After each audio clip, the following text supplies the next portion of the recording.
who you should or should not have put in. It's not going well. I knew they were gonna get blown out again. I don't like this light. Hold on.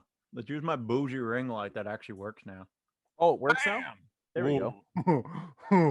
Oh, hi. How are you? In the grand scheme of things, James, that didn't change a thing for any of us.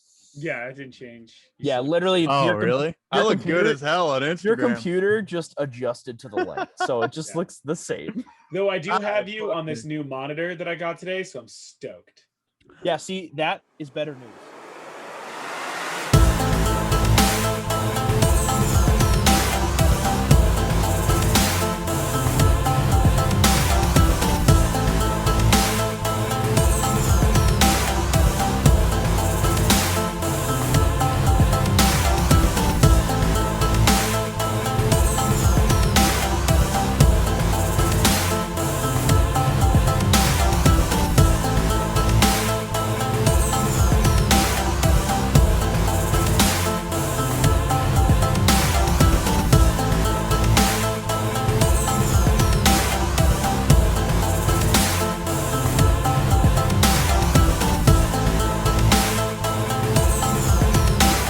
Ladies and gentlemen, boys and girls, welcome back to the BOTA Show. Coming in hot.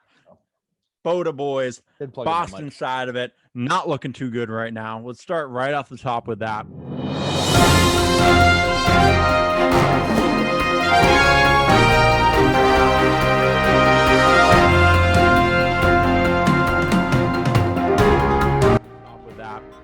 What the fuck is going on with the Bruins, Zack? Tukka Rask is what you've said repeatedly. They're hurt. Their starting goaltender is hurt. Tukka Rask doesn't show up in big moments anyways, and his back is literally broken. So there you have it. So, I mean, what are the odds you end up seeing Tukka Rask with the Bruins next year? Well, if what happened in this series is any indication, probably 100%. 100% he comes back? Yeah. What? Oh yeah, he'll be back. Are you kidding me? If they weren't committed to him long term, I really need to hold on. Sorry, there we go. If they weren't committed to him long term, still, they wouldn't have played him in this series. They wouldn't have played. They wouldn't have played him in this game, especially after the other night. I guess wouldn't have. I mean, that makes sense to me. But you have 3 talented goalies just sitting there. Isn't that kind of a fucking waste? Not really. I mean, it's one game. They're not going to win this game. They're getting curb stomped. You never know, dude. Keep the fucking heart right now. No. Okay. Call it quits. Send him home. Sign Taylor Hall to a long-term extension. Get Rask out of there. That's my one thing that I'm worried about. Zack's is I hope this early exit doesn't. Right now. Ooh, they can still come back. They can still come back. We've seen them do it before. And we've seen all Boston teams do it before. It's possible. They just need to get their heads up their ass. Chris, I'm very good at reading momentum. Here. There is no momentum. Are you? They've given what did you say? 4 plus goals in the last 3 games. Are you good at reading momentum? Yeah. I'm sure. Pretty sure you and your father called the Pats losing against the Falcons in the Super Bowl.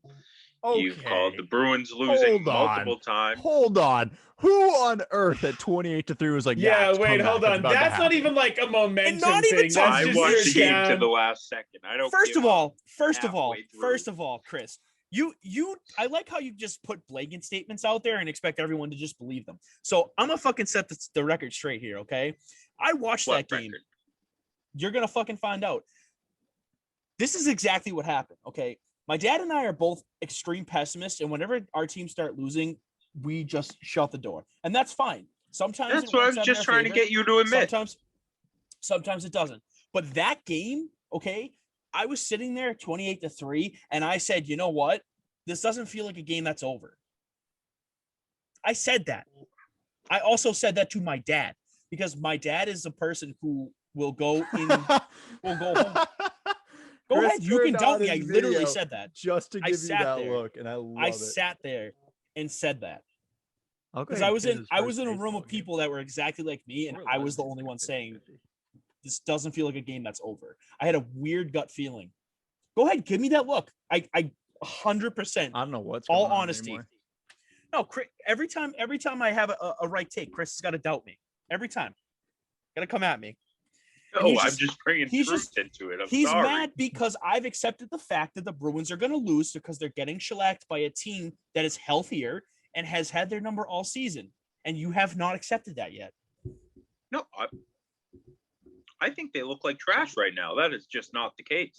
Zach, I want you to know if the Bruins win this, Chris is never fucking letting you live this down ever again. But see, that's the thing. I'm okay with that because I'm already at rock bottom. The only place I have to go is right the fuck up. All right. So if they win, I get to be happy and wrong at the same time. I could literally give less of a shit. But if I'm like, yeah, Patriots are gonna win. The Bruins are gonna win the Stanley Cup. You could literally give less of a shit. You are giving a shit. I could literally give less of a shit, meaning I don't care. There's no caring. So there's you no could low give level less shits than you currently give. I said it right the first time, and I don't know why. I'm just really confused. Well, I'm confused too. Okay. You admit you're a pessimist, right? And you've given up on the Bruins, but you're totally fine with them coming back and winning. But yet you haven't even given them a chance. So that doesn't make any sense. Your argument is top 4. I'm confused. Did you say 4?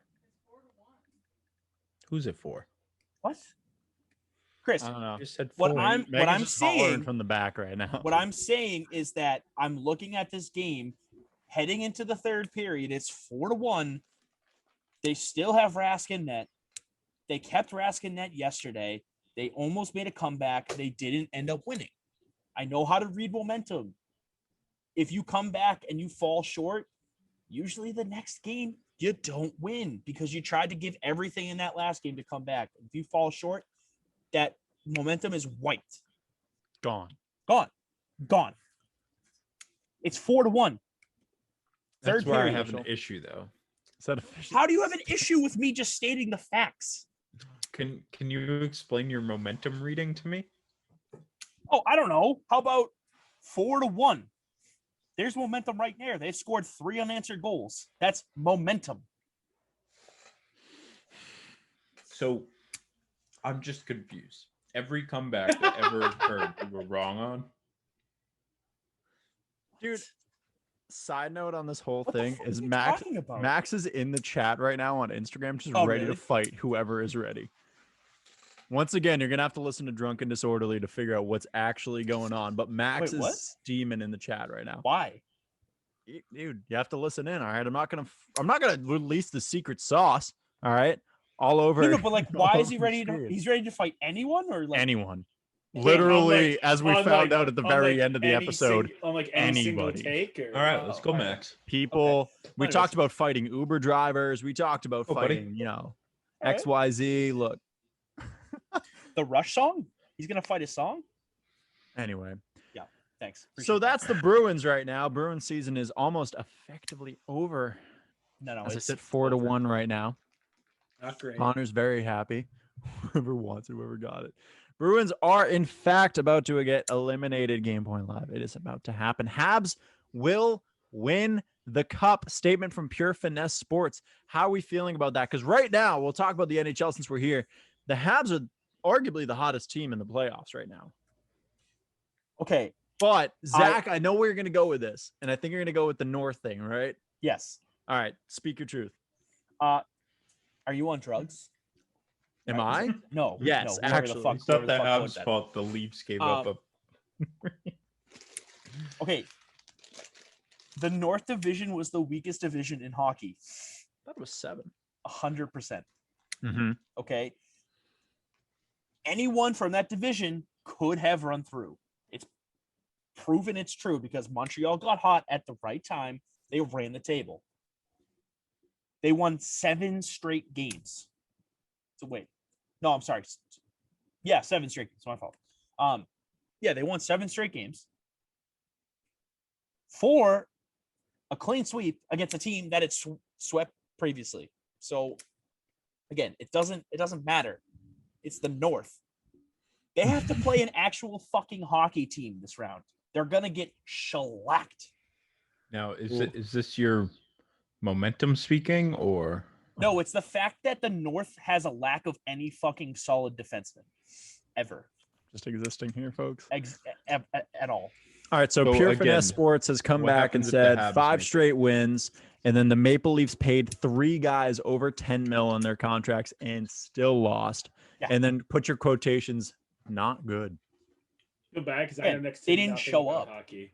I think he's referring to the North. Your statement about the North. Me? Yes. I think. I don't know.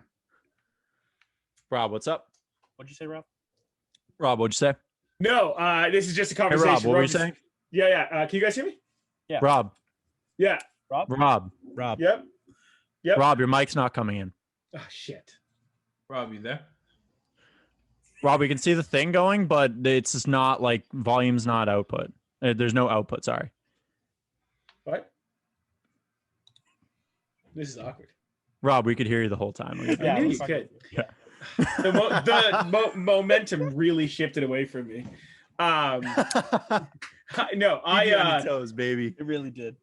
No, from an outsider's perspective, as far as hockey goes, the only thing that I care about is re-signing Taylor Hall. Like I could care less about Rask's woes, because no matter how many times you're barking up the tree on this one, clearly management has a view about Tukka Rask. They want him on the ice. They know better than us because they have to, right? You hope so. Yeah. So the only thing that I care about is if you don't sign Taylor Hall, then this might be one of the most useless seasons I've ever seen. Like why? And it's actually, this belies a much larger point that I have about trading for huge free agencies when you're making that playoff push. It's something I felt for a while that I'm not crazy about it. And I've always, stood by, if you're going to trade for somebody, you better have plans to sign them long-term, or you better be as confident as you can be that, listen, this is a championship team. And I just don't think that was the case this year when they grabbed Taylor Hall. I think they grabbed it to cover other problems they had. But even if we lose, because we're going to lose, all I care about is sign Taylor Hall for another year or two. See, I agree and I disagree with your point there. So I agree with you. We should re-sign Taylor Hall because he wants to be in Boston. He's producing. He hasn't produced this round. And again, it happens every year with this team for the past 4 years. They play really well in the first round. Then they get to a second round team that plays really solid defensively, and they shut down every line except for the first line. It happens every single year. So, again, you can't blame Taylor Hall for that. It's just not even a little bit. Bruins chemistry. But that being said, they go out and get guys like Rick Nash and all that kind of stuff, and they don't work out. But Taylor Hall worked out. He worked out in the regular season for him. He needs to. I would love for him to stay in Boston. They talk about him being a locker room cancer and all that kind of stuff. Well, if I'm on Arizona or Buffalo or I don't know, New Jersey, that's at Mike. Mike's not in the chat anymore. So I don't even know. You know what? I'm gonna go as far as, listen, whether or not you argue that Rask is whatever Rask is. I blame game footage, because the one thing you found out when the Bruins lost last year was that all you got to do is hit them once or twice and you win, because they have no hitters, right? You had Chara for a time. They have no hitters. Once you start bullying them, they're scared. And then after they break down, they try to play one-on-one. They kind of ignore the team aspect. So everyone watched that last year. Everyone learned, oh my God, what's the best way to stop the Bruins? Just hit them a bunch. Beat them until like all of their speed is just them running away. It's like Patrick Mahomes, same thing, right? He had to run around to keep his game going and it failed. I blame mostly game footage and the lack of the Bruins adapting to compensate for the fact that, they're fast as hell and they'll score on you. But the second you put somebody who has just even an ounce of muscle in their way, they don't even rise to the challenge. They're just like, well, crap, Marchand, just, I don't know, start trying to like deke everything you see and like try to go like 1-on-5 against the goalie. Well, so here's the thing with that too, is that you had a team like that in Washington and they dispatched them in 5 games. Now that's because of injuries. Again, if the Bruins were not injured, I have full faith that they would have won the series. I will put that down. I put that down at the beginning. I thought the Bruins were going to win. That Brandon Carlo injury was a smack in the face. That, again, you are basically playing with 2 defensemen. I mean, yeah, you had Jared Tenorti out there. He's a big body. That's fine. But, you can't have him playing 3rd or 4th, 4th minute Sick. We got a defenseman minutes. You just can't. It's not going to happen. Jeremy Lauzon, dog shit in the series. Dog shit. He's played terrible. What? Don't worry about it. All right. Anyways, but I mean, yeah, again, it's all about injuries. Whoever stays the healthiest wins the Stanley Cup. That's what happens every year. And the Bruins just cannot stay healthy when it comes time to actually doing it. And a lot of it has to do with the goaltending. The goalies cannot stay healthy for the Bruins when it comes time. No, I mean, it's unfortunate, but that's the nature of the beast, right? Yeah. I'm also not going to put any of last game on Rask. Are you kidding me? Like, yeah, he allowed what? I think it was like 4. So I think he had like 16 shots against him. So 12 of 16. And, they were saying, well, that's just like a terrible amount to let in. Are you kidding me? He was up against 3. Half the time it was a 3-on-1. Goalies do not make every save, and you're in the playoff against other teams who deserve to be there. And I just don't understand why everyone, listen, and this is just kind of a perspective on this year alone, but I'm so tired of being like, you can believe the goalie let that in? It's the sport. It's how that works. It's called scoring. It's a fundamental aspect of every game, and people are like, well, it's Rask's fault. What about the 8 other guys on the ice who are like, oh man, is he going after Rask? I'm scared over here. I'm scared over here. Well, so here's my thing, and I'm gonna preface this with I play street hockey. Never hit the ice. Sounds never like did anything like that. Ninja Turtle line. Not even close to anywhere near any kind of level that these NHL goaltenders play on. Mm-hmm. That being said, some of the goals that he's given up in this series, soft. All right. I will blame Tukka Rask for some of the goals that he's given up because he knows he's a seasoned veteran. He's played multiple series, multiple games in playoffs. When it comes time, you need to make the save. You know what you should be doing. And sometimes he just looks lost. Sure. I mean, that goal tonight, the first goal, he lost it in a screen. Why was he out of position like that? He's made the save. He was out on top, but he was way too far left. Sure, I don't know. Sure, Rask 100% gives up. Can I bring my goals. difference in? Yeah, go for it. Yeah, I understand. Sure, dude. I understand every other goalie We're does here too. for, But right? when he The difference Oh, God. this series is the fact that we're losing 4-1. Mm-hmm. And this game's a little different, but we're down 3-2 a couple games this series. Yeah. And we have 43 shots and they have 13. So Rask is letting in, 1 out of every 5. Right. And That's how save we percentage can't works, even yeah. make 1 out of every 15 in. That's the issue. And it falls on defense too. Our defense, as we talked absolutely. about earlier, has been atrocious. The amount of pucks that we just let fly, it's horrible. Chris, can I ask a question? And this isn't even like, this isn't a point. This is just an honest question. Wouldn't that statistic mean that if we're taking 43 shots and they're taking 16, well, it doesn't matter. That difference speaks more to like who's possessing the puck more. It's the Bruins that just have it more in possession. Doesn't matter. It was 16 shots.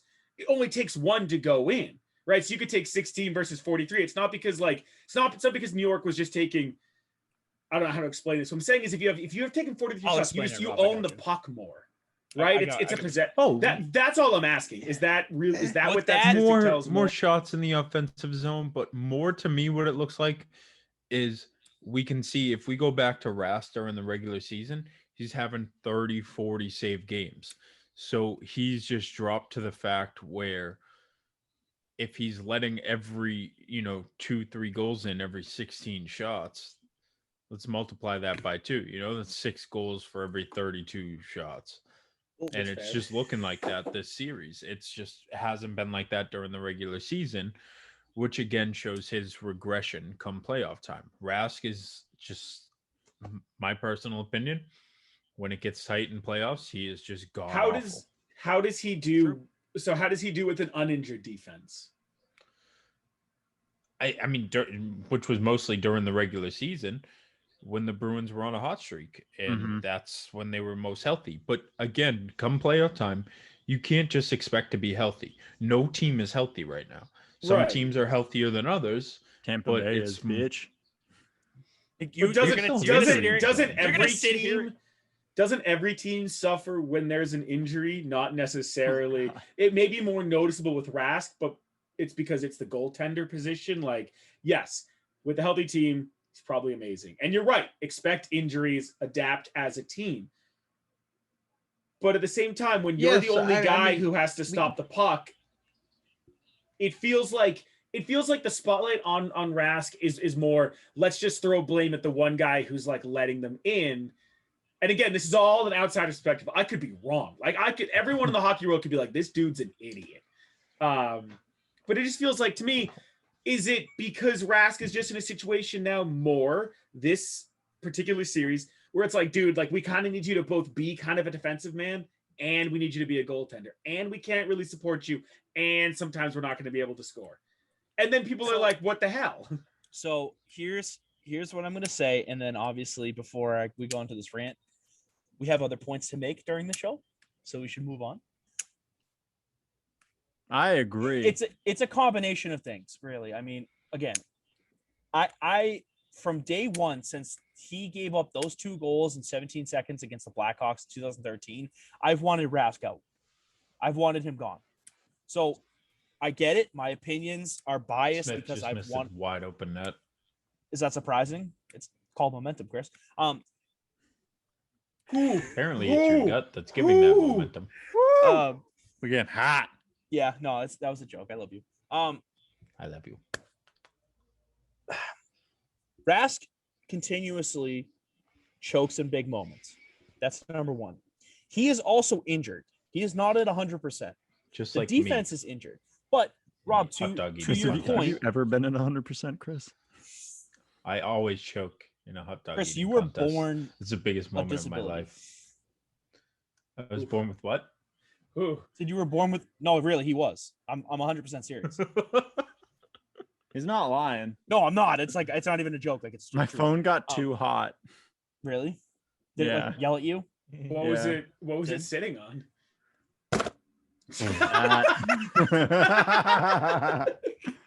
Nice. Anyways, so it's a combination of things, but the key factor here is that he doesn't show up when it matters the most. Look at, again, 2013.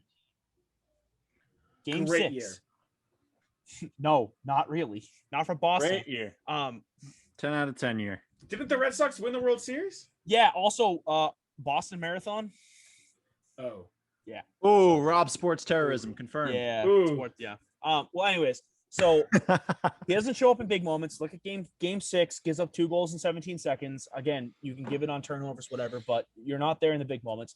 Game 7, 2019, gives up a really soft goal, and that's what swings momentum for the Blues. They win that game, obviously, when it's Stanley Cup. I mean, there are multiple moments in playoff games, in game 6s, 7s, elimination games, like all that kind of stuff where he doesn't show up when you need him most.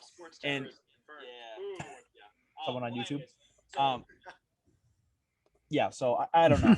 Sorry. Yeah, to your point, Rob, like I get it. Like you can't blame him all the time, and I understand that, and I'm harsh on him. But when you really look at it, he's a Hall of Fame goaltender. Right. He's the best goaltender of Bruins history, but he could never get you over the hump. And that's always going to sit there. And again, the reason why I'm so harsh on him, because you had a goaltender that was able to do that. And you guys get to be harsh on him. I mean, obviously you guys know hockey way more than I do. I get it. You guys have been dealing with this for the better part of what? God, how many years has he been in the league? Or how many years has he been part of the Bruins? We'll say 10 really years. Long time. Yeah. At least. Totally. Like I get that. I was just asking more about like this particular series and not like in general his career. Yeah, it's just I completely get what you're saying. And this was a series where they kind of told him to be a defenseman as well. And because they're down so many people and they're throwing so many people up. But it's also the fact is there's other teams dealing with this, you know. everyone has to step up in the playoffs, and Rask is one of those people. He may be the Bruins' best goaltender of all time. I personally don't think so. His stats say otherwise. That's totally fine. But it still falls back to the fact we don't have a cup with Rask. We don't have a Stanley Cup with Rask in starting between the pipes. And that says a lot to me that over the years that we've watched him, we've had 1, 2, what is this, our fifth time around? And technically, so think about it. If you really want to go through it, and then I think we should move on because I've 2011. I've gotten all my anger out. No, so 2012 was Tim Thomas. 2013, that's one. 2014, they lost to the Canadiens in Game 7. So there's number one. Moment number 2 for Tukka Rask and not being able to stop the Canadiens. 2015 and 2016, they didn't make the playoffs. It was really weird. Then they lost in 6 games to Ottawa. So they consistently make it past the first round, or it seems like they have been able to make it past the first round consistently. It always comes down to injuries and the fact that Rask cannot continuously go for long periods of time. I mean, the last time they did it again was 2019. They were able to do it. You know, they played some teams that were kind of new blood. So obviously they beat Carolina that season. Who else did they play that season? I don't remember, but what?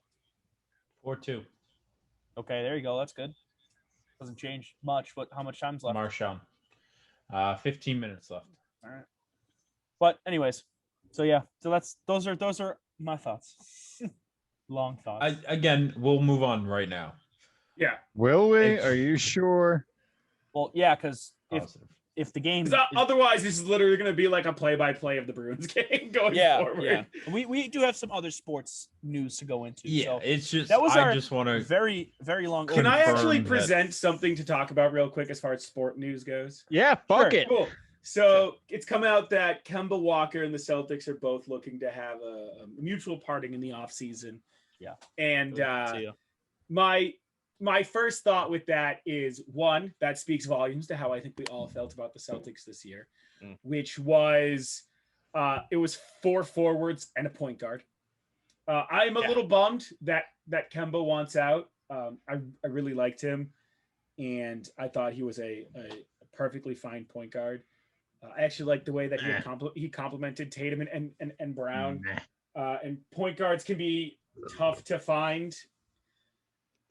They're all kind of mixed in a pool of capable passers, and then there's like a handful of them you could say like make that jump to the next echelon of like supreme point guard, like a player who transcends that, that kind of talent. But I'm super curious about how the Celtics offseason is going to go, because obviously they're going to be looking for a new coach, and now you're looking for a new point guard, and that's huge because I don't actually know. What's that? Say it. I know you're gonna head. I hope. Say it. Fucking do it. I don't. You're not going anybody specific, because I have a person. Well, I mean, anyone specific as far as point guards. I have no idea. I would love Lonzo, but that's just kind of. Come on, say it. Say it. James, do you have the time by any chance? Dame time, baby. Hold on. If Damian Lillard comes here, those picks. I will. Marcus Smart. Give us Damian Lillard comes here, I will freak out. Freak out. Damian Lillard, number 1 favorite player in the NBA, unquestionable. If he comes here, I'm talking rings on rings on rings. Championship guaranteed. Just hand us the trophy right now. Are you kidding me? To be fair, we did the same thing with Kemba, so temper those expectations. I really Dame didn't. is in that class of like point guard who goes beyond, right? He's up there. Chris Paul would be somebody I would definitely put up in the list even now, because I think Chris Paul is an absolute freak. I think he's an absolute monster. There was a very short while where I kind of thought Eric Bledsoe was going to take that step when he went to Milwaukee. Like that first season, I was like, oh my God, yeah, he's gonna hook up with Giannis. It's gonna be a fire connection. Yeah, they look so good right now, Rob. Boy, was that average. Mediocre. Ben Simmons has that capability. I don't know, but dude, Dame time. Whew. But no, this again is just more like this Celtics offseason is going to be huge. We haven't had a Celtics offseason like this in a really long time, where there's more than just who are we adding to the rotation. Now it's going to be what's the culture going to be now? Like, what coach are we bringing in? What are we switching up? Are we going to trade Marcus Smart? Like, there's 1,000 questions you get to ask. And I do think the Celtics are like so close to being a truly capable team in the playoffs, and not just what I've thought they've been for the last 2 years, I guess 2 years, because it was when Isaiah Thomas was at his peak, an early first or second round exit. Who's their coach going to be? That's what I'm trying to figure out. So deep. There's so many options. There really are. Yeah. At this point, I think they'll convince it's Coach ignorant K to even to try to guess. unretire. Coach K will come here and win some rings. No. No, except for that one. Terrible. Nah, happening. It's happening. Nick Saban is going to be like, guys, I'm taking my talents to Boston. Yeah. He's leaving Bama. He's like, I can do it. Both sports. It's going to be like, it's going to be a Ted Lasso thing. He's going to come over. He's going to bring football culture to basketball, and it's going to be amazing. Tim Tebow is also my next guess as far as coaching goes. But all right, so then Rob, Tim Tebow plays a full NFL season and then coaches the Celtics. If you got Nick Saban to the Celtics, then what's the over/under on tackles per game for his team? 17. Yeah, I mean, you want that number to be 0, so just any number above that. Honestly, I want that number to be somewhere in the mid-30s. And Tatum suplexes LeBron. What is happening? Tatum's like, yeah, it's a tackle for a loss, my guy. Ball me. I'd be into it. That honestly make me watch the sport. LeBron could literally pile drive someone on the court, and they'd be like, "Not legal. It's legal." That's because yep, no foul there. Actually, 2 points to LeBron. Not 2 points to the Lakers. 2 points for LeBron. Just a third score pops up. They're like Pelicans, Lakers, LeBron. They're like, who wins? I'm actually. I'd like to make my bold statement of the day. That's true. You want to put your bold statement? All right, go for 2025, LeBron will fund his own new basketball team in which he will start and play in. Also coach. Okay, what is the team name going to be, and where are they going to be based out of? We'll pick the players without a salary cap. D Wade comes out of retirement, is the assistant coach / playing. It's going to be a fire reunion. As long as LeBrons. As long as D Wade is wearing those like really thick square glasses that he wore in that commercial that one time, every single game. I don't think I know. That's an No, he's going to be number 6. You have no idea what I'm talking about? And he was wearing like a turtleneck sweater. So he'll sub himself out for number 23. And then sub himself out again for number 6. And just keep swapping the jerseys. All right, do we have any other news? We have so much other fucking news. I know, like I'm sorry, what is basketball not news? No. It's going on. I just don't care anymore. Trash. I hate the NBA. What about Trevor Lawrence apparently throwing 2 pick sixes and that somehow being just worthy enough to be a story when you're like, first of all, it's training camp and he's a rookie. Yeah, he's going to throw pick sixes. Well, I feel like it's more of a ritual for any quarterback that wants to play for the Jaguars. You have to throw a pick 6 because you need to know what it's going to feel like. The dude has never lost a regular season game in his life. Never. And he's never going to lose. He's never going to throw interceptions because if the ball's about to be picked, Tim Tebow's hand just extends, muscular and all, and grips the ball and retracts back to him. And he goes, Gadget, Tebow. Yeah. Go Gadget. Extendo. Are you kidding me? And then he's going to be running around like just this like big ogre of a human being, just like backhanding players off the field with just sheer muscle. James, with his 4th Tim Tebow tattoo, because remember, you have to get one when the Jaguars win the Super Bowl, is just completely in it. And it's a forehead tattoo, my guy. It just says GOAT right on your forehead. I mean, that's the most Duval thing I've ever fucking heard. But since we're talking kind of about college football. In other news. Nick Saban got a 8-year extension with Alabama. No one should be shocked by that. No, greatest of all time. Saban to the Celtics. Saban to the Celtics. Saban to the Celtics. You heard it here first. With that NFL news, let's talk about the biggest news. Or with football news, let's move to the NFL. Let's talk about that news.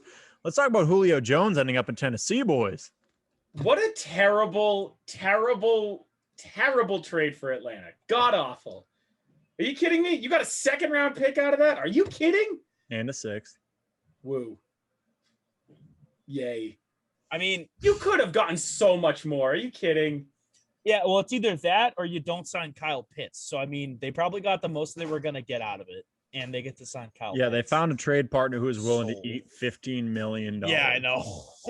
I know. They held out a little more. They could have. And they shipped him out of the conference. So I think. Yeah, wait. You guys can't convince me that people went to him and all the teams outside of Tennessee was like, I don't want to eat 50 million. Wrong. Are you kidding? Any of those teams could have eaten 50 million. Cap space is so irrelevant in football. It's not even funny. People can find ways to get around cap space like you wouldn't believe. No, you made that face. I agree with Rob. Cap space is a fucking myth. I understand that. I Doesn't get mean that. shit. I get that. But you got $3. I'll give you a $4 million signing bonus. Basically. It's a $3 contract. I mean, yeah, but it's all front loaded. Yeah, it's all front loaded. Extremely front loaded. We're actually going to backload even it. backload 25 years. You could. Yeah, backloaded would be it. But the whole the whole thing is like, and I'm also gonna sit on the other end and tell you, I'm not even crazy about the move for the Titans. I definitely don't think Tannehill is going to be able to take advantage of Julio as much as people think. And also, I don't know, Julio Jones didn't do great last year. Injuries. He is on the super wrong side of 30. They're going to ask him to do the exact same thing that he was starting to lose a little step in on Atlanta. And what? It's just going to be Tannehill stepping back in the pocket, pulling a Matt Stafford, yeeting the ball 80 yards, praying to God Julio can still jump over 3 guys. Well, that's kind of I talked to you guys in the chat about this. I mean, it's a fine addition. It's definitely an upgrade, but is it that much of a scheme upgrade from Corey Davis? No, not at all. Not even a little. It's just an older version of Corey Davis to be exact. And it wasn't like the offense for the Titans was pass first. It's still going to go through Derrick Henry. Still a run first offense, 100%. It still goes through Derrick Henry. And the problem is because you're going to commit to the run, and Tennessee's not great on play action. Even if you draw coverage in from Julio, I don't know. Julio's an amazing receiver. I don't think Tennessee was, and whatever we want to talk about what teams were and we're not. I don't know. I'm not crazy about him ending up in Tennessee. I don't think it's going to be as like, holy crap, here comes the #1 rated offense. No, it's not. It's going to be abysmal. They're going to finish 9-7. It's going to be every other year for the Titans. Wow, you're set. You are set on the Titans just being dog shit this year. No, not dog shit. I think Derrick Henry, great. Well, no. But the Titans is a premium on running back talent. That's that. No, of course, and Derrick Henry going over 300 carries is almost a guarantee, right, James? So just like Tua winning the MVP, Zach. It's gonna happen. I'm calling it right now. It's not gonna happen. Tua winning the MVP. Oh, wait, who the hell thinks Tua is winning MVP? This guy right All right, here. Listen, we all like to joke that Tim Tebow's the GOAT, but we have serious conversations here, Zach. This is a serious take. Yeah, no, honestly, the whole point about that was like, I was like, oh, well, Aaron Jones is going there. They're going to draft Jamar Chase, all that kind of stuff. And all that stuff didn't happen for them. None of that. So no. Obviously that take is now stale. No, it doesn't mean shit. Your take's still alive. You can no. It's alive, but it's stale. Yeah. I honestly think Pitts will win and Rookie of the Year. I mean, you could totally see that. Truly believe that. Who's taking all of his receptions? Exactly. It's obviously going to be split the between Julio receptions. Yeah, they go directly almost to Kyle Pitts. Almost right. Yeah. Right. And then some to Calvin Ridley. And well, those are when Pitts is like. Yeah. Did you guys just forget about Calvin Ridley? No, you're the one who forgets about Calvin Ridley all the time. We've been over this. Yes, I can go back in the footage. Oof. Go back to the game tape. I'm confused here. You're always confused, Chris. Yes, I know. Confusion. It's a chronological problem. It's a time problem. Wow. It's a time problem. Ooh, I did just watch Loki. I get it. It's a little joke for anyone who's seen the episode of Loki. So time travel based. Like I was saying before, I don't think scheme-wise it's much of an upgrade from Corey Davis. It is an upgrade, but the offense still goes through the ground. So sure, it maybe keeps them a little more true on Derrick Henry, but yeah, the only two teams where I thought Julio would have been best would have been Seattle and Green Bay. I know Green Bay was like way at the bottom, but No. Seattle, he would have been great in Seattle. Why Are you the kidding me? Why the fuck do D- you need him in DK Green Metcalf? Bay? Huh? Why the fuck did they need him in Equiminius- Green Because Bay? you'd be opposite Browns. Devontae Adams, and either you're forcing Aaron Rodgers to show up, which case there you go, What a save. or you're not, and you're having, what is it, Jordan Love, and you just kind of Yeah. you just hope Julio can draw coverage for Devontae. It works out better there. Well, that's the thing. It makes sense. It makes sense why they'd want to get another receiver of that caliber to please Aaron Rodgers to keep him. That I understand that part, but it's not going to happen. He's already made up his mind. Who? What? Aaron? Yeah. No, I mean, Very yeah. clearly, he's Yeah. Well, Side note once of he's already news, made up he's his not mind, the a training best camp. thing you can do is just hope that you can change it. Obviously, can't. I would have loved to see him in Seattle. I think that also would have been really huge as to trying to repair the relationship between Russell Wilson and Pete Carroll, because that one I is- understand. That one is definitely one. Like, I think a lot of people are kind of forgetting that was a huge headline coming out too. Is like they're not working well together either. DK Metcalf's stud, and their entire offense is deep route passing. Julio would have been great there. Why go to like and that's why I wasn't crazy about him coming to the Patriots either. Like, I thought it would have been cool, but I think I'd still be sitting here making the same argument. Well, The offense doesn't really work to that. Well, the offense doesn't really work to that, but you don't forget they've also had a paradigm shift in their offense. I mean, they moved away from what Tom Brady was, right, and moved into again a Cam Newton style. So, I mean, they focus on the ground obviously now, but even though Rex Burkhead is now in Texas. Oh yeah, great. So it's all over. So I think that they would have been able to adapt to getting a guy like Julio Jones, because if he is your playmaker in the offense, you work your offense around him. Right, but I don't think Julio. Julio. There was a time where I would have really said to you, Zach, Julio Jones, like let's say you're getting him when he's 25, 26. I would have been like, I don't care what your offense is or was. It's now Julio Jones' offense. That's the move. I don't think he's the kind of player who comes over now and is a paradigm shifting player anymore. I think he's more of an add-on to what you should be doing. I still think in the right system he is. I still think in a system that's kind of in between. It's more of like it's a system in transit. Yeah, I definitely don't think that's Tennessee. No. I agree with you 100%. The Patriots, something like the Patriots, or again in a system where it's already established and it's deep passing like Seattle. You just don't, you don't trade them to. I don't know. I like that. It's gonna help AJ Brown, and it's gonna solidify him as a 1A or a 1B, depending on how they work Julio into the offense. But at bottom line, you still have to game plan for Julio Jones. No matter what offense he's in, you still have to game plan for him. At this stage of his career, you still have to game plan for him. I don't care injury history, anything like that. Do you shift the whole offense around him? No, obviously not, because you have Derrick Henry. But, I still think that he's that kind of player. You still have to game plan for him. You have to take into account that he's on the field at any given moment. Fair enough. I mean, yeah. Yeah. So, it's going to open up some more avenues for Tennessee, but it's not. But I agree with you. It's not the right system for him. So it's a little strange. But whatever. Yeah. At least we get to see Corey Davis on the Jets. Yeah, sorry. I don't know. What do you want from me?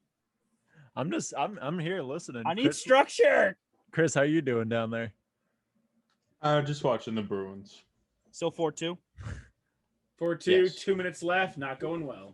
Yeah, no kidding. Mm-hmm. They can't even get possession anymore. All right. In other news, in a continuation of a story from last week, the MLB is full cracking down on players and using sticky tar. Oh yeah, it's like the equivalent of the steroids bust in 06 for batters, but now just. Oh my God, Garrett Cole's interview. Can we talk about that? And That I'm was a glad disaster. you mentioned that, Rob. That's where I'm going. I'm gonna do some editing magic and insert a clip of the audio here. Have you ever used spider tap while pitching? I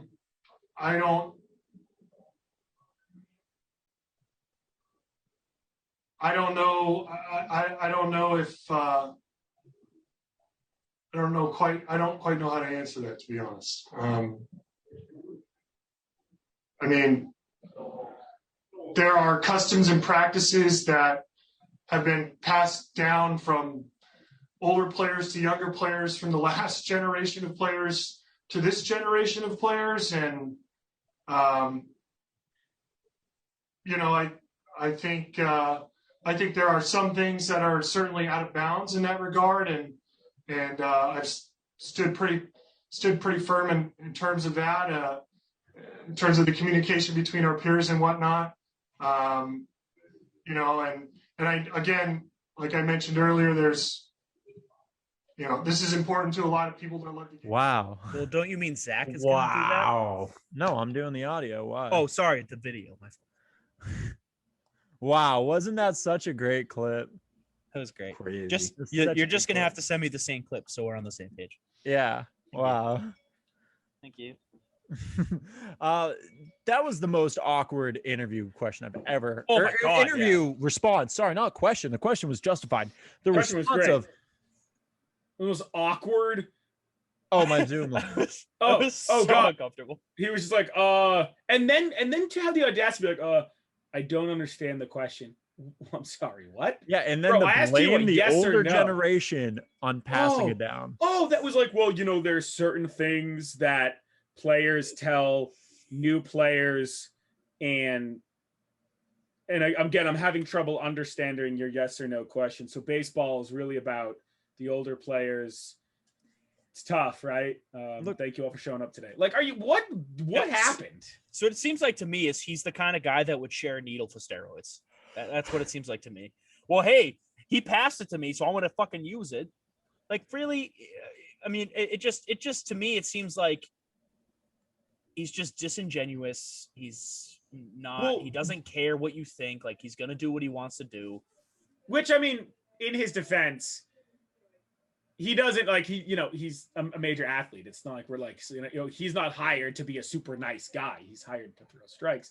But no, correct. What I think is huge is there's been this whole movement in baseball where it's either home runs, walks, or strikeouts. And now if this comes out that maybe pitchers were using substances they like shouldn't have, one, that speaks volumes to the new paradigm shift in baseball. And two, I think as the rest of you are, I'm super curious as who else comes out maybe using like substances to control what it was like with Garrett specifically, it was like controlling the spin on the ball. Yeah, like Garrett Cole, since like the reports came out that the MLB is going to be cutting down, his spin rate dropped like a dramatic amount. So that's like kind of the big evidence there of like, hey, why is all of a sudden your spin rate coming down after we said this? Though, it's a touchy subject because very clearly the balls have already been doctored multiple times this season, last season, over the past couple seasons. Because what is the MLB looking for? More viewers. They're losing it rapidly. It is becoming not a dying sport, but it's losing fans quicker than it's borderline unwatchable in its entirety of like a full game. I usually just watch highlights, honestly. So that's the thing, though. Yeah. And this may be oh my God, I forgot the word. Like a good thing for the sport? You'd like saying you're doing great. No, well, basically what just happened is the MLB has created their league to where pitchers almost need to doctor the balls again because people are hitting these home runs from 60-mile-an-hour curveballs down at the bottom of the plate because you touch the bat with it now and it's going. And it's the same where the balls are spinning more than they've ever spun before. So what do players do to try to get an edge? What they normally would do. You use pine tar on the bats. You sticky, whatever you're starting to do. The MLB almost. On the bats? That's how it used to be. Yes. They put tar on the bats. That doesn't mean that. For gripping the bat? What? Yeah, but that's not a legal thing. I know. It used to be illegal. It was actually illegal a long time ago. No, I wasn't. I'm just Chris. I wasn't trying to disprove you. I just have never heard of that before. Have you? I've heard on the ball. I've heard of pine tar on a ball. That makes sense. But on a bat, I mean, I get that you could get better grip, but I don't really see I used the wrong analogy. The game because it's totally legal. Well, I understand it's illegal, but I don't gloves, understand how that affects the game specifically. Because even if you have better grip on the bat, it's not. No. He's more speaking to pitching tries to give himself an edge, so batting responds and give himself an edge, and they're just constantly one-upping each other by trying to find ways to get the more of an edge. That's all. So here's my question. Sorry, Chris. As a casual fan, what would you want more? Would you want, I don't know, in baseball, because I know exactly what you're about to ask. Is it, would you rather watch a game where people are like roidsing it up, crushing it, and the problem is, or versus like a more authentic experience where it's really just two people without any outside influence trying their best at the sport? The problem is you're talking to like baseball fans who still want it both ways. They want to watch these monster home runs. They want to watch these amazing strikeouts. Players can't usually meet those standards. When players find ways to do it, all of a sudden they're like, what the heck? There's no one I wanted. And you're like, guys, you can't have it both ways. Right. That's the problem with baseball in general. Right. And for me as an outside perspective, like I go into a sport, I kind of get the vibe of the sport. And I want to, there's one thing, like basketball, it's mostly high scoring. I mean, you get some really good defensive games.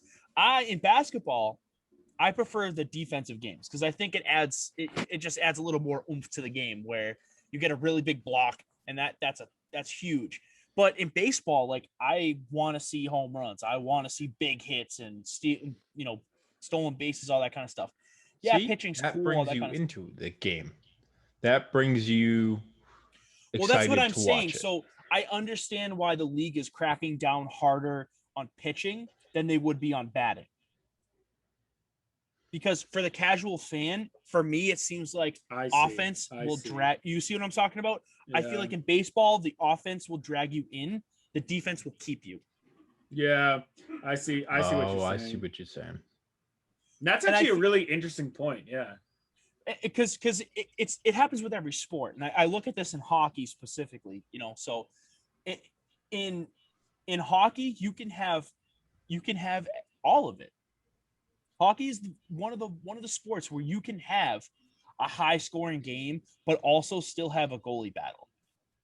You can have really good defensive plays, really good offensive plays, really good goaltending. You can have it all.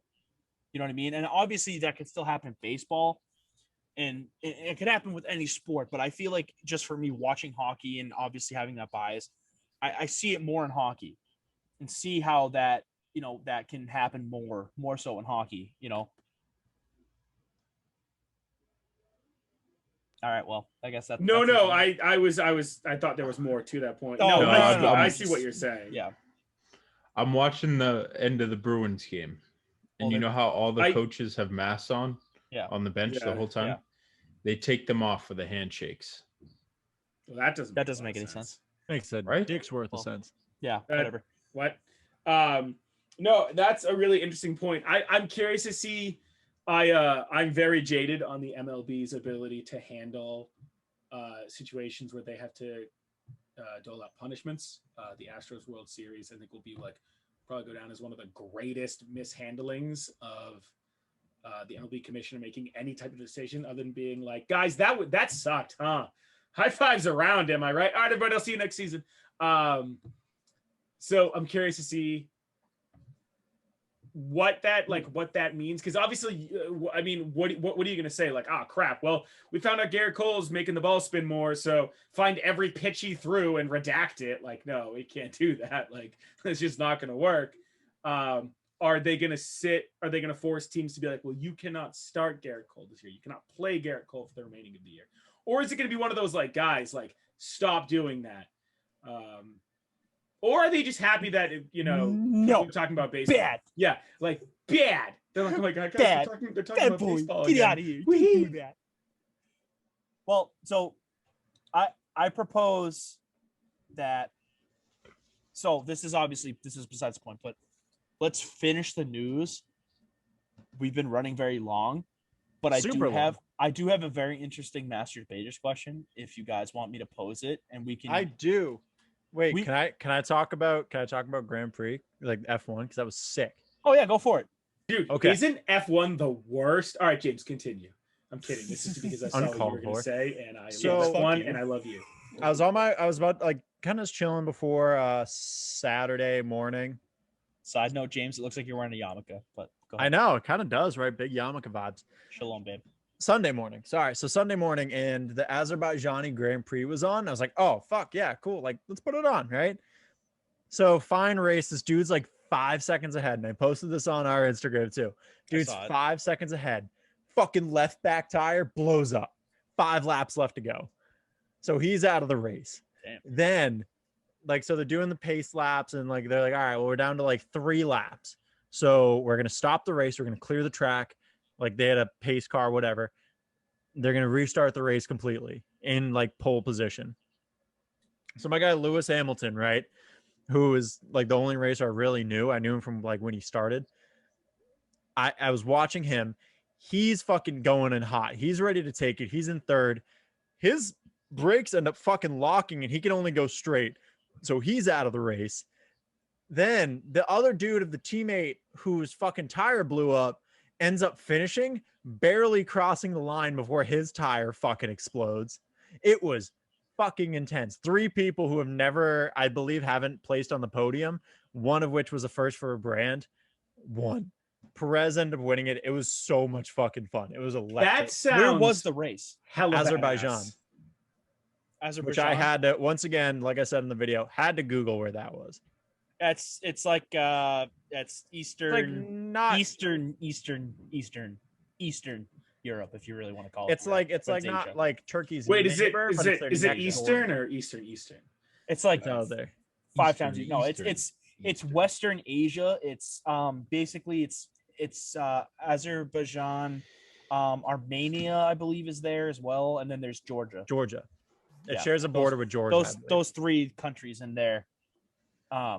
Where that sounds like that race sounds super bad. Also, like, I get what you're saying, but it's like it's the most thrilling thing because you're like, oh, cool, they're racing, they're going in a line. You're like, wait, what? He's out? You're like, oh, this next guy's got it, and he goes out, and all of a sudden you're like, wow, there's drama here. Yeah. This is intense, dude. Highly recommend it, Rob. You would love F1 racing. I'm surprised you don't watch it. It's actually funny you say that. I've always thought about getting into it, and then I never like know when to watch it, or you could think I can just Google it, but I've really wanted to for a while. So it's basically just like a video game. Like you just watch them racing through the streets. Like it's so cool. It's so badass. Yeah, and fun. You'll have to tell me when the next race is, and I'm gonna try to catch it. I think it's the 26th, whatever that Sunday would be. Okay.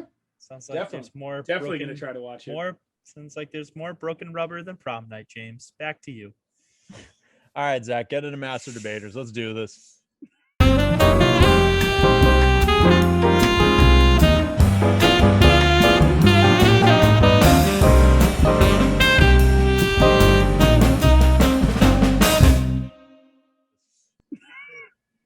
Do you hear how disappointed I was that I came up with that?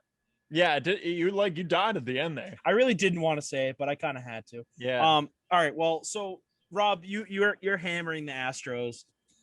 I guess as a Patriots fan, from this perspective, this also plays. But I guess my Master Debaters question would be, which was worse, the NFL's handling of Deflategate or the MLB's handling of the Astros cheating scandal? What do you mean? What do you mean worse? Like, which one do I think was mishandled more than the other? Right, and but that's the thing. By mishandle, I don't mean one specific way. I mean mishandled one way or the other. I'm gonna say the MLB because listen, I love Tom Brady and the Patriots, but at least Roger Goodell did something, Right. I don't agree with it, but at least at least the thing, stance was like taken and punishments were handled down. The entire Astros team essentially found cheating, and all the MLB did was, hey man, come on, you guys got to fire your like general. Come on, hey man, like there was no stance taken. They didn't do anything. I don't agree with what the NFL did, but at least they stood up and they're like, hey guys, we don't like it. The following is now like. The following has to happen. The MLB was just so lazy. So I agree with you, but I am gonna say that Deflategate was worse, and I'll explain to you why. And you have so many outside people just coming at the Patriots, coming for their heads, saying that they cheated, all of this kind of stuff, and then the report comes out that again.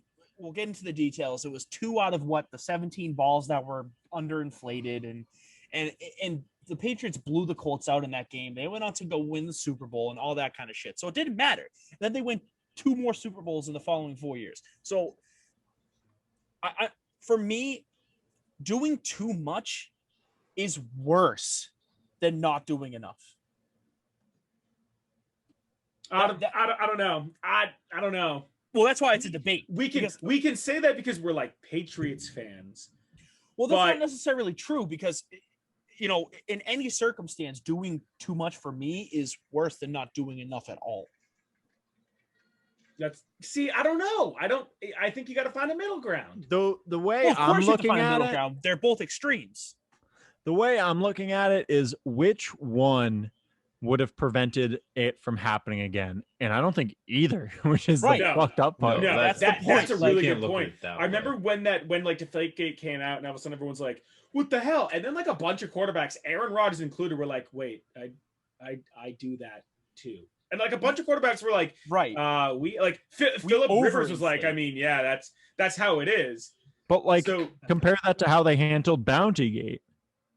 Exactly. Oh my God, this is my point. So okay, yeah, they're overcompensating for their last thing. So this brings me into what happened with the Astros, and that I was really shocked that the Red Sox didn't get fucking blown the fuck up after the Stros, after watching what happened with Bountygate, and then the next big thing with I definitely wasn't, because the MLB, if they did what they did to the Astros and then turned around and tried to punish the Red Sox more, even people who aren't even Boston fans would be like, that doesn't make a lick of sense. You can't do that. Right. And it's easier to see that because it happened almost simultaneously. It happened back-to-back seasons. So, and obviously Bountygate was 2009, and then Deflategate happened 2014. I totally forgot about Bountygate. Yeah, I know. One of the worst scandals in NFL history, and they barely talk about it. But then, because been a thing. Well, I mean, it's not like the NFL's gonna be like, "Hey guys, daily reminder, Bountygate. All right, who's excited for week 3?" And you're like, "Well, that's the thing. You had a team and a coach and all that kind of stuff that was trying to injure other players." But the bigger story out of either of them, obviously, it's about recency, but is the fact that a quarterback had an underinflated ball. Not well. Can I speak? No. Yeah, throw yourself in there. Debaters thing. Right, I thought this was Zack debaters and Rob debaters. Oh, exact calculations, and we'll just make Zack say numbers. 43. All right. 43. How many home runs Billie Jean King hit? So, are they both the right way to handle things? Not at all. Are they both showcasing how your highest parts of your league are basically in charge of anything that goes, where if they like something, they'll let it slide, and if they don't like it, they'll show about it? 100%. Now, the issue here, Deflategate was worse, because what Roger Goodell did was physically go out of his way, I would say times 10, to catch Tom Brady on some type of stipulation that he could target him for. The reason he was suspended was that he had possible knowledge of wrongdoing. Not that he did the wrongdoing, Not that he knew that wrongdoing was going on. Possibly knowing that there may be a wrongdoing going on, which can also be proven by fourth grade science. That is the issue with Deflategate. And it was handled terribly. And we can also see it happen a season later with Edelman. That he failed his drug tests, and what other players have been, their blood has shown taken before, has gotten passes. And for Edelman, they're like, nope, automatic suspension. No, we ain't doing it. That showcases Goodell trying to hinder the Patriots. With the Astros, it's also a huge joke, but I don't think it's as bad. But it's just asinine to me that you would say, oh, your general manager out. Your head coach will suspend him for a year. The players who actually benefited the most from cheating. Keep your trophy. Nah, you get immunity. You Keep get your immunity. Trophy. You get immunity. Everyone gets immunity. But listen, if it happens again, we're really going to be mean to you. And then they catch the Red Sox, and they're like, oh, so you're doing it again, huh? So now no more electronics when you walk into a dugout. We're going to put video cameras above every single dugout, and we're targeting mostly the thing with the Red Sox was it was illegal from the Astros. Well, correct, but at the same time, they were doing a legal part of the game illegally, if that makes sense. Because if you're dumb enough to have your signs out there and the other team sees them, that's on you. That's literally on you.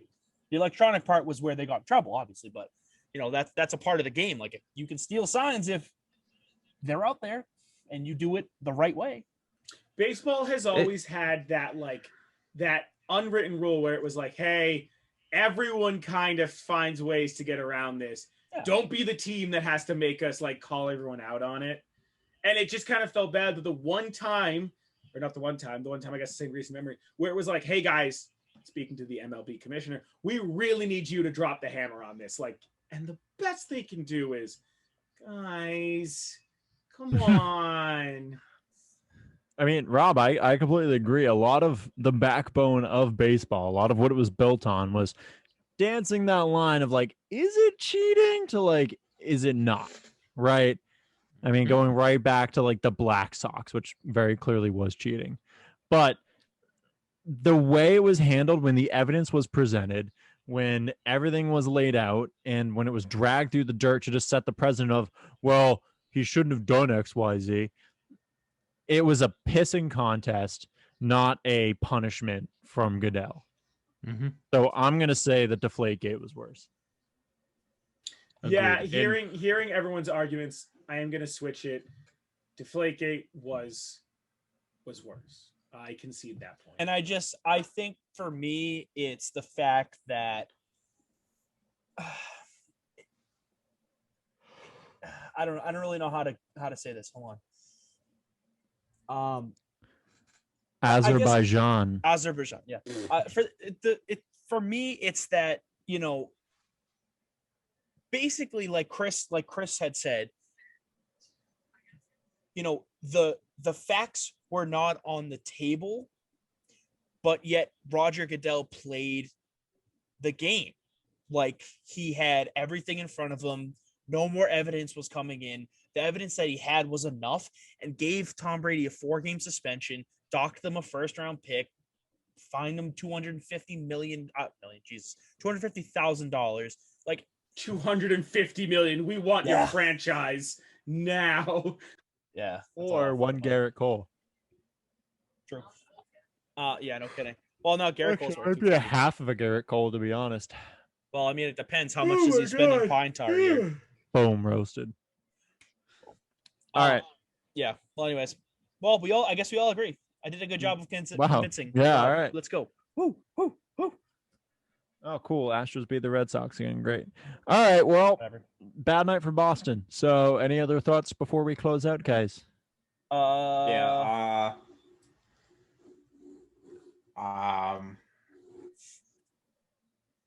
letting Chris go, but I don't think he has a thought. Bruins should sell out. No. Bruins. So the franchise. Bruins have Cam Neely solid. Theater. I think my closing thoughts are waffles are better than pancakes. Ooh, that's fire. I like that take. I don't know about that. I'm with Chris. See, you've never had some bomb pancakes. Okay, oh no, I've had the best pancakes in all the land. Nothing beats the crisp, like the crunch of a waffle with the inside fluffiness. But like, I'm also thinking about waffles, chicken, syrup. That unbeaten. I'm gonna say this, and you're the only person that's gonna ever understand this. But you ever been nutting over some pancakes? Jesus. I don't understand it. I want to, but honestly, I feel that. The confidence with which that was said, everyone's like, wait, back the fuck up. Rewind. Oh my God. All right. Well, yeah, that's it. Yeah. Ladies and gentlemen, thank you for joining us for another awesome episode of the BOTA Show. For Zach, for Chris, for Rob, I am James. You know where to find us everywhere, including TikTok now, Instagram, Twitter, Facebook, at BOTA Sports. Check us out online. We're trying to figure out, Zach, I figured out what happened with the URL, by the way. Check us out via the link in our bio for our blogs. Yeah. What happened? And I'll tell you in a second. All right. And make sure you check this out on YouTube. Thank you for listening on Spotify, Apple Music, Apple, whatever, Google Podcasts, wherever you listen to podcasts. Just thank you for supporting us. We fucking love you all. Stay beautiful. Stay yabo. Stay soggy. What it do? I don't want to let Rob end it. I was fine with everything else, but not. Stay soggy. Beautiful. Have you ever used spider tack while fishing? I don't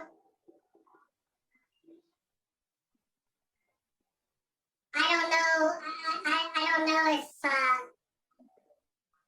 I don't know if I don't quite know how to answer that, to be honest. I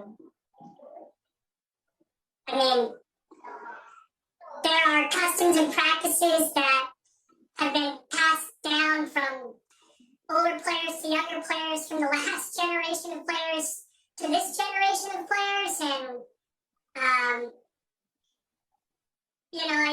I think there are some things that are certainly out of bounds in that regard, and I've stood pretty firm in terms of that, in terms of the communication between our peers and whatnot. And I, again, like I mentioned earlier, this is important to a lot of people that love the game.